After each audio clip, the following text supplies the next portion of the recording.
Now here in the studio is Michael Cohen, Trump's former personal attorney, now principal of Crisis X and Substack host at The Real Michael Cohen. He's also, of course, the author of the best-selling book, Revenge, How Donald Trump Weaponized the U.S. Department of Justice Against His Critics. Welcome, my friend. Here's my first question to you. Do you believe Donald Trump when he says, I'm not thinking about Musk? No. He is thinking about him, but not in a positive way. He's really angry because Elon Musk did the ultimate thing, which is to act out against the best interests of Donald Trump. It's disloyal in Donald's mind, and that to Donald is the worst offense that you could possibly do. And I think it was just a week ago today that you were on and you predicted right after Musk was leaving the White House officially, ending his government service, if not months ago, when these two first started a bromance, you said, yeah, this is going to happen. There's going to be a big old fallout. That bromance never had a chance of lasting. First of all, they're like two amped up hyenas, right?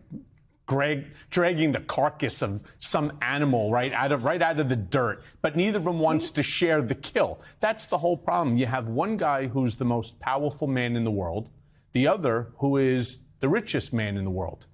The guy with the power, of course, elected president, but Elon Musk has this false impression that he created the president, therefore he's entitled to something.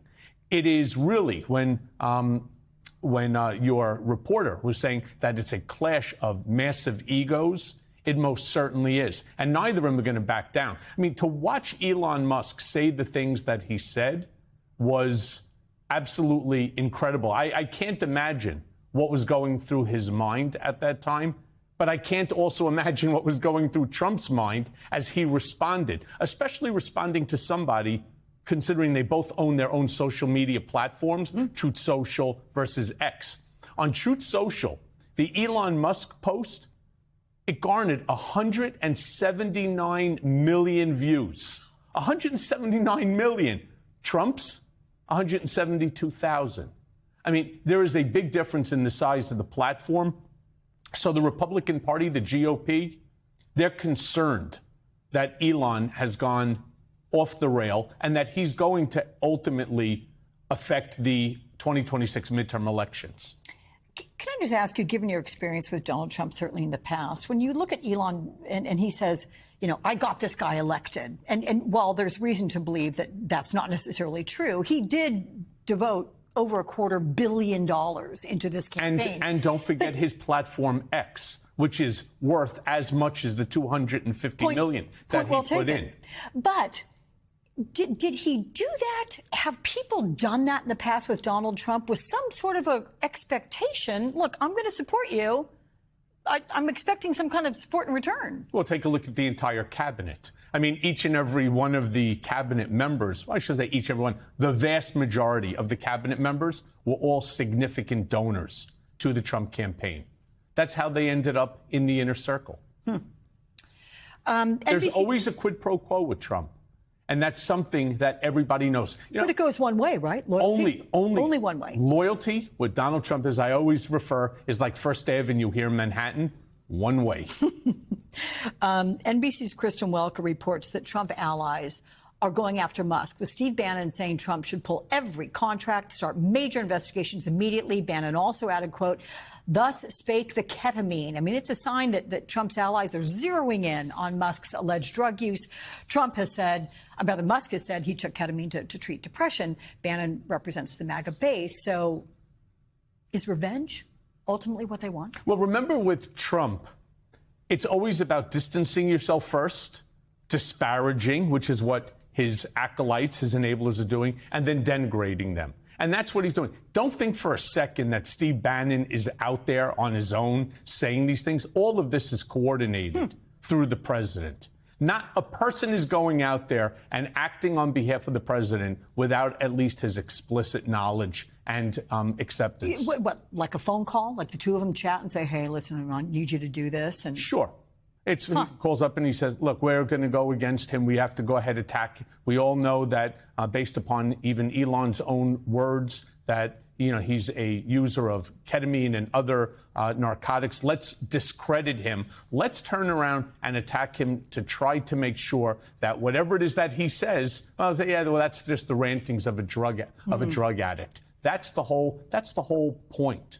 They all meet, they all get together, and they all parrot one another. As I always say, with Stalin, right? The more you repeat the lie, the more the lie becomes the truth. Well, what happens when it's actually factually accurate? I spoke with Miles Taylor just a short time ago, years after working with Donald Trump during his first term.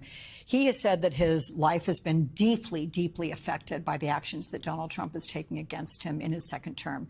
Do you see Trump letting go of this with Elon Musk? Could it simmer for a while and then he takes action? How do you see this playing? No. Elon went way too low in those posts, especially the ones in regard to Jeffrey Epstein. And I was on an earlier MSNBC program where I absolutely refute having any knowledge whatsoever. And again, I was as close to Trump for a decade and a half in regard to the Epstein. That doesn't make me a supporter taking the knee for Trump. What it does is it's expressing the truth. Let's concentrate on the things right now that matter. Now, I have Miles Taylor coming on my podcast on Monday. Great and I interview. spoke to him. Yeah, I spoke to him about the exact same things. He's been doxxed. I've been doxxed. He was swatted. I've been swatted. They swatted my parents in Florida. I mean, this is who the MAGA base is. And it's sad because this isn't the way American politics is supposed to run, that you should be fearful to speak truth to power. There are elected officials. They're not our kings.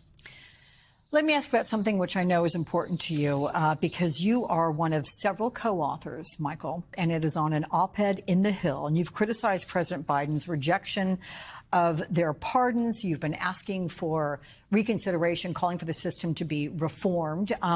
Are you taking sides with Trump against Biden because you were unsuccessful in securing a pardon from Biden? I mean, give me sort of the big picture of what you're going after here. So the picture here is, and I think a lot of people who reported on it got it all wrong. If they really read the op-ed, what they need to understand is Jesse Jackson, myself, and several others authored this.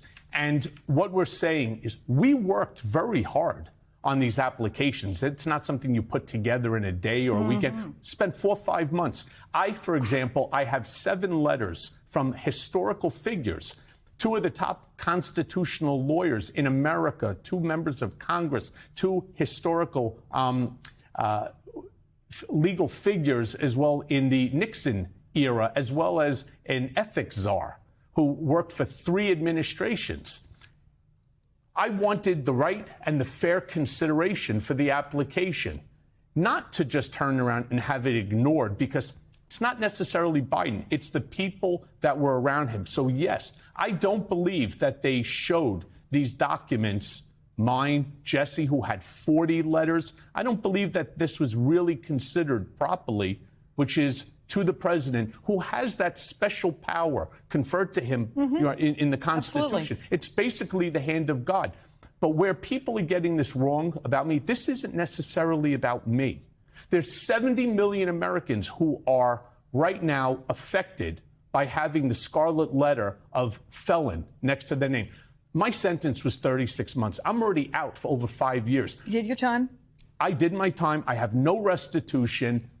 Why do I have to carry the sentence that the judge imposed? Wasn't a lifetime sentence. And I believe that if Trump understands the policy that Jesse, myself, and others are trying to put forth, first of all, it affects 70 million Americans. I think he takes the Nobel Peace Prize for changing 70 million people. Trump would get that, you think? Yes, I believe he would. But more importantly, you know who else it affects? It affects him. He's a felon as well. He didn't do his time. He was commuted his sentence by the court. But he still carries the felony conviction name. He carries the same scarlet letter that Jesse Jackson Jr. and I do. By doing so, he would actually remove that scarlet letter from himself as well. So you don't have to be a felon for the rest of your life. And I believe that somebody like Trump, who is, let's say, not as under control by a group of individuals as the Biden administration was running, I think he's somebody who would potentially look at this type of policy. And again, it affects 70 million Americans. Yeah. We'll see. Let us know what comes Who of this. knows? Yep. Who knows? We will see, my friend. Thank you, Michael.